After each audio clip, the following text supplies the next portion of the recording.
Hello and welcome to everyone listening today for another edition of A Month for Emotions with me, Jennifer Valentine-Miller, on PRZ FM 109.2, the radio production that highlights some of our rational ways of thinking and behaving. And at the end of the day, Christ is the one who sees our hearts and loves us despite our wrongdoings. Due to popular demand, I'm back with another mental health matters discussion, and this time it's around self-harming. The NHS says that self-harming is when somebody intentionally damages or injures their body. It's usually a way of coping with or expressing overwhelming emotional distress. My guest for today is Mandy Stone, a former self-harmist, now a lifeline for self-harmists, an author, wife, and full-time mum. And Mandy's on air today to campaign about how Jesus changed her life. Hello. Hello, Mandy. Just let me know when you're sat down. I won't rush into things, so we get a comfortable place for you. Okay. You know what it was as well? It's where I took the girls to PQA. Oh. So they was there as well. So I was trying to talk to you right outside, but It sounded good, but they thought that no. But oh anyway. bless. But I'm sitting down now. Some great answers. I just hope you can remember them on this time round. Okay. Right. I can always forget. Okay. That's all right. Hi, Mandy. Thank you for joining Hi. me on the Month for Emotions. How are Hi, you? Jennifer. How are you? I'm well. fine. Thank you. Okay, we now know that self-harming is back in the forefront of Yep. media intention. Yes. How did your local church back in 2000 help and support you find your faith as a self-harmer? I think it's because I had a really good vicar. Basically, they helped me to believe in myself, understand. Basically, it was just I used to have really bad issues of trust, and I think because they accepted me for who I was, and rather than what was going on, it sort of opened up a lot of doors for me. And I've done an alpha course, and I suppose in a sense it was like I just see the light. When did it start, self-harming? Can you briefly describe to listeners and why? Yeah, of course I can. Well, basically I was fostered at 5 months old, and obviously my foster parents that I love dearly, I was brought up to believe that was my mum and dad. I got to the age of 6, and they told me that I was fostered, which at that age was very difficult for me. I'll be honest, very, very difficult. And basically, it happened as a mistake. As kids do, copying parents. I was watching my dad shave one day, and I decided I wanted to copy. But as I did, I cut my lip, and I sort of instantly felt the release, and that just seeing that blood and that hurt took that emotion away from me inside, and it just led on from there, really. When you came to know the Lord, you were a great advocate for the Alpha course. However, you say within your Mandy story document that you rebelled after 9 months. Can you explain why? I think the reason why I rebelled is because, like, I'd gone through so much pain with the self-harming, alcoholism, drugs, bulimia, like everything I could punish myself with, I would sort of do. And when the Alpha course was actually introduced to me, the way I personally looked at it at that time was, well, if there was a real God, then he wouldn't have allowed this to happen. So at the end of the day, I don't believe in it. And I didn't. Like, I'd only have to hear a church bell, and it used to freak me out. But it was just, I just couldn't understand at that point how all these people were saying to me that the Alpha course will help you, let Jesus in. And that was the way I looked at it. If there was a God, there was a Jesus, then why has all this happened anyway? So a lot of people say that to this day as well about a lot of things. But yeah, that's the answer to that one. Yeah. I know that Christ is firm in your life. Definitely. Do you still have ups and downs? And as a mental health practitioner, do you recommend any coping mechanisms? I still have ups and downs within life in general, but when it comes to the self-harming, no, I don't. But the coping incident, like when I was sort of on that journey at the beginning of cutting out the pain and many years ago when I did used to struggle, I used to cry because obviously it was something I always knew about. It was the only way I could deal with the problems.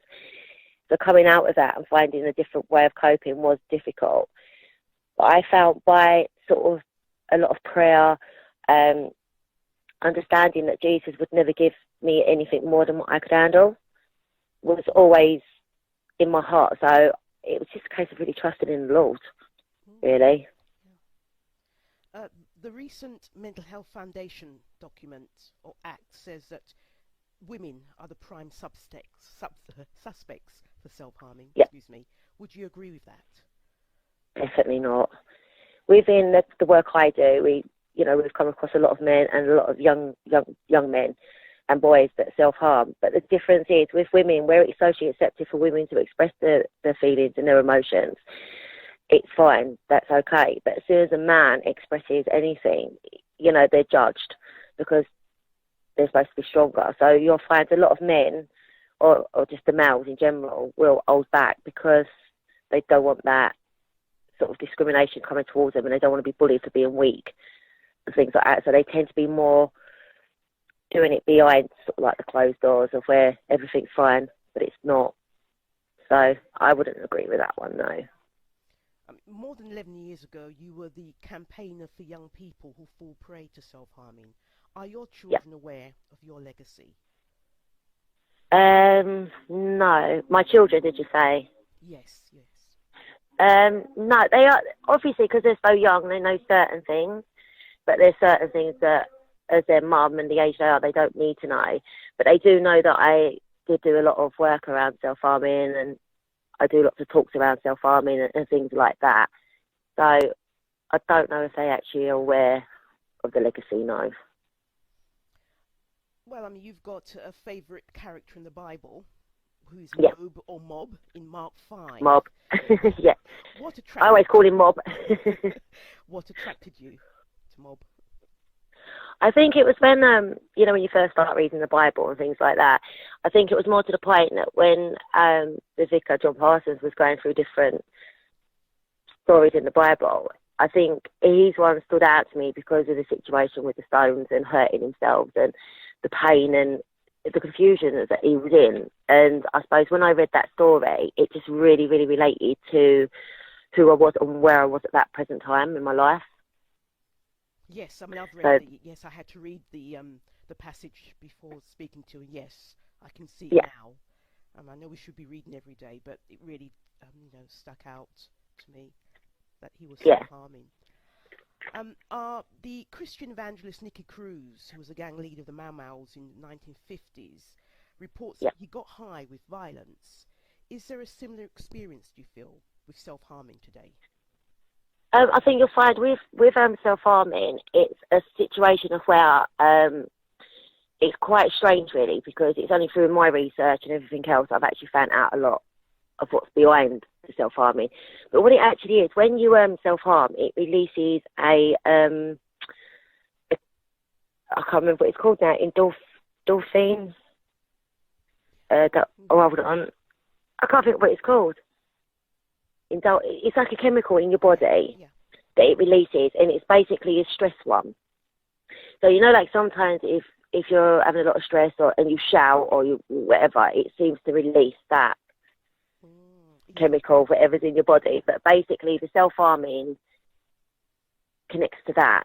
It's sort of like it becomes addictive because every time you do it, you feel that release, if that makes sense. But it has been medically proven that it is sort of like an endorphin or something that is set off in your body that triggers it. But for the life of me, I can't remember what the name of it's called. I've got it written down, but I can't remember it off the top of my head.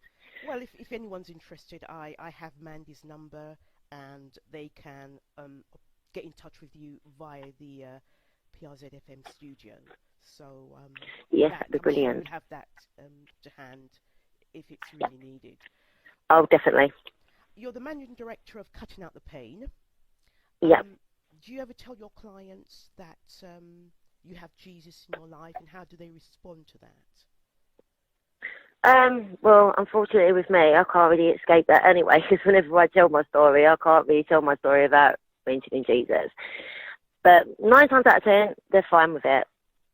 They are fine with it. And 9 times out of 10, a lot of them understand, they follow, and they just accept it because they want the help as well. Is it a full-time occupation for you? No, I'm an hairdresser as well. No, I'm an hairdresser as well. That's another thing that the good Lord lets me into as well, the qualification in which I never thought I'd ever have, a qualification, but it just goes to show you can do it. But that I sort of do with that, if you know what I mean. Yeah. I actually was joking with my husband a couple of days ago about being an evangelistic hairdresser. Not unusual. There's pastors' wives who are evangelistic hairdressers, so it's not an unusual. I know, it puts you in the weirdest place to me. In 2006, you were the campaigner for the Face the Issue initiative that was out there. You know, self-harming, drink, drugs, that we fed into. What I mean, what can you say about facing the issue with this current situation we have with self-harming? I think the best thing to say is it's one of these situations, unfortunately, in society that's not going to go away. But I think the thing that we can do to face the issue and help the issue is by people becoming more educated and more understanding around it. Which then if we become, especially schools and the government and people like that, because once there's an understanding, then there's a doorway of helping. But if people are not willing to understand the situation and they're constantly saying, oh, they're doing it for attention, they're doing it for this, then that person's just going to be pushed further and further back. It's just about understanding and reaching out and not putting them in a box, if you know what I mean, and saying that you belong over there. And I think that is the only way you can really face the issue, unfortunately. It's just about being there, being supportive, understanding, and just caring. Mandy, I know that you're very busy, and I'm sure you're doing a lot of media work around self-harming. So can I once again say thank you for being on A Month of Emotions, and it's always great talking to you. You're very welcome. Okay. Speak to you soon. Speak to you soon. Bye.